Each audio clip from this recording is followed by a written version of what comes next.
आज संविधान दिवस है और इस अवसर पर हम बात करेंगे उस शख्स के बारे में जो संविधान सभा का प्रथम अध्यक्ष था, तो जिसे बिहार को एक अलग राज्य बनाने में सबसे महत्वपूर्ण व्यक्तियों में से एक माना जाता है।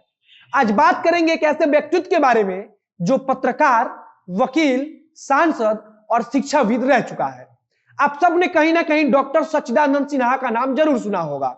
डॉक्टर सच्चिदानंद सिन्हा वह प्रथम भारतीय हैं जिन्हें एक प्रांत का राज्यपाल नियुक्त किया गया था, प्रथम भारतीय जिन्हें हाउस ऑफ लॉर्ड्स के सदस्य होने का गौरव प्राप्त है। आज के इस वीडियो में हम इसी महान विभूति के बारे में बात करेंगे। आगे बढ़ने से पहले अपना परिचय दे दूं। नमस्कार, मेरा नाम है मोहित कुमार सिंह और आप देख रहे हैं जनता जंक्शन। 9 दिसंबर 1946 का वो दिन था जब दिल्ली के कॉन्स्टिट्यूशन हॉल में देश के हर क्षेत्र से निर्वाचित प्रतिनिधि जमा हुए थे। इन प्रतिनिधियों में से ज्यादातर स्वाधीनता सेनानी थे। भारत के संविधान सभा का यह पहला दिन था। उस समय कांग्रेस पार्टी के अध्यक्ष आचार्य जेबी कृपलानी हुआ करते थे। जब संविधान सभा बैठी तब कांग्रेस के तत्कालीन अध्यक्ष आचार्य जेबी कृपलानी ने संविधान सभा के अस्थायी अध्यक्ष पद के लिए डॉक्टर सच्चिदानंद सिन्हा के नाम का प्रस्ताव रखा। इस नाम को अन्य सदस्यों के सामने उनकी राय जानने के लिए रखा गया और इसी के बाद जो हुआ उसने सच्चिदानंद सिन्हा को संविधान सभा का पहला अध्यक्ष नियुक्त होने का गौरव प्राप्त हुआ। सभा में बैठे सारे सदस्यों में इस नाम पर आम सहमति बन गई और इस प्रकार सच्चिदानंद सिन्हा संविधान सभा के पहले अध्यक्ष बन गए। अब सच्चिदानंद सिन्हा को अध्यक्ष के आसन पर बैठना था, लेकिन उसके पहले तत्कालीन कांग्रेस अध्यक्ष जेपी कृपलानी ने डॉक्टर सच्चिदानंद के राजनीतिक जीवन और उनके द्वारा किए गए अच्छे कार्यों को वहां मौजूद सदस्यों के सामने रखा। डॉक्टर सच्चिदानंद को यूं तो कई पदों पर आसीन होने का गौरव प्राप्त है, लेकिन उन्होंने संविधान सभा के अध्यक्ष चुने जाने को अपना सर्वोच्च पद बताया था। बिहार के बक्सर जिले में एक मुरारी गांव पड़ता है जो डॉक्टर सच्चिदानंद का पैतृक गांव है। आज बक्सर बिहार में पड़ता है, लेकिन जब डॉक्टर सच्चिदानंद का जन्म हुआ तब बक्सर बंगाल प्रेसिडेंसी का हिस्सा हुआ करता था। जब डॉक्टर साहब ने होश संभाला तब उन्हें लगने लगा कि बिहार को बंगाल से अलग किया जाना ही उचित रहेगा और आगे चलकर डॉक्टर सच्चिदानंद बिहार को बंगाल से अलग करने में अहम भूमिका भी निभाया था। इससे जुड़ा एक कहानी भी बड़ा प्रसिद्ध है। कहा जाता है कि डॉक्टर साहब जब वकालत की पढ़ाई समाप्त कर इंग्लैंड से वापस लौट रहे थे तब रास्ते में उनकी मुलाकात एक पंजाबी वकील से हुई। पंजाबी वकील ने बात बात में डॉक्टर साहब से पूछा कि वे किस प्रांत के रहने वाले हैं। इसके जवाब में डॉक्टर साहब ने कहा कि बिहार। वकील हैरत में पड़ गया क्योंकि उस समय बिहार नाम का कोई प्रांत भारत में था ही नहीं। वकील ने कहा कि लेकिन बिहार नाम का तो प्रांत हमारे देश में है नहीं। इस पर डॉक्टर साहब ने कहा था कि बहुत जल्द हो जाएगा। यह घटना फरवरी 1983 की है। उन दिनों द बिहार हेराल्ड नाम का एक अंग्रेजी अखबार था जिसके एडिटर गुरु प्रसाद सेन थे।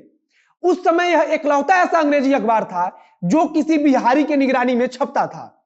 डॉक्टर साहब को आभास हुआ कि अगर बिहार को अलग राज्य बनाने के लिए मांग उठाना है तो इसके लिए एक ऐसे अखबार की जरूरत पड़ेगी जो बिहार के लिए खुलकर लिखे। इसके लिए डॉक्टर सच्चिदानंद सिन्हा ने 1894 में एक अंग्रेजी अखबार निकाला जिसका नाम रखा द बिहार टाइम्स।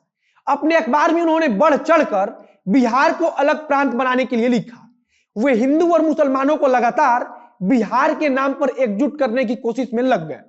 डॉक्टर साहब के बारे में कहा जाता है कि जब वे बिहारी युवाओं के कंधे पर बंगाल पुलिस का बिल्ला देखते थे तब उन्हें बहुत गुस्सा आता था। उन दिनों डॉक्टर साहब इकलौते ऐसे पत्रकार नहीं थे जो बिहार के हित में बोलते थे। बंगाल के ऐसे कई पत्रकार थे जो पटना में ही रहते थे और बिहार के हित में बोलते भी थे, लेकिन जैसे ही बिहार को पृथक राज्य बनाने की बात आती थी तब डॉक्टर सच्चिदानंद सिन्हा अकेले पड़ जाते थे। उनका निकाला अखबार 1906 में बिहारी के नाम से जाने जाने लगा। डॉक्टर साहब ने नंद किशोर लाल के साथ मिलकर बंगाल के लेफ्टिनेंट गवर्नर को एक मेमोरेंडम भेजकर अलग बिहार प्रांत की मांग को रखा। डॉक्टर साहब के साथ उस समय महेश नारायण भी इस मुहिम में जुड़े थे, लेकिन 1907 में उनकी मृत्यु हो गई, जिसके बाद से डॉक्टर सिन्हा थोड़े अकेले पड़ गए। हालांकि डॉक्टर साहब ने इस मुहिम को थमने नहीं दिया और अप्रैल 1908 के बिहार राज्य सम्मेलन में सर अली इमाम की अध्यक्षता में एक रेगुलेशन पास किया गया जिसमें बिहार राज्य की मांग की गई थी। इस रेगुलेशन को बिहार के अलग अलग जिलों से आए सदस्यों ने पूरा समर्थन दिया था। यह सम्मेलन पटना में आयोजित हुआ था और इसकी जिम्मेदारी डॉक्टर सच्चिदानंद सिन्हा और मजहरुल हक को सौंपी गई थी, जिसे इन्होंने बखूबी निभाया भी था।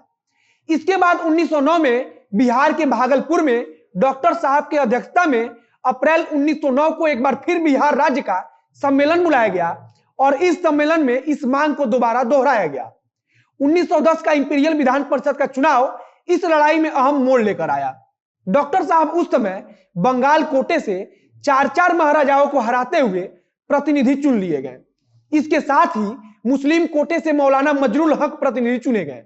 यह बिहार राज्य की मांग करने वालों की बड़ी जीत मानी जाती है, क्योंकि यह दोनों सदस्य बिहारियों के हक की लड़ाई लड़ने वाले माने जाते थे। इसके बाद 1910 से लेकर 1920 तक वे इस पद पर बने रहे। 1921 में सच्चिदानंद साहब केंद्रीय विधान परिषद के सदस्य चुने गए और इसी के साथ वे उस परिषद के अध्यक्ष भी रहे। उसी समय लॉ मेंबर एसपी सिन्हा ने अपने पद से इस्तीफा दे दिया।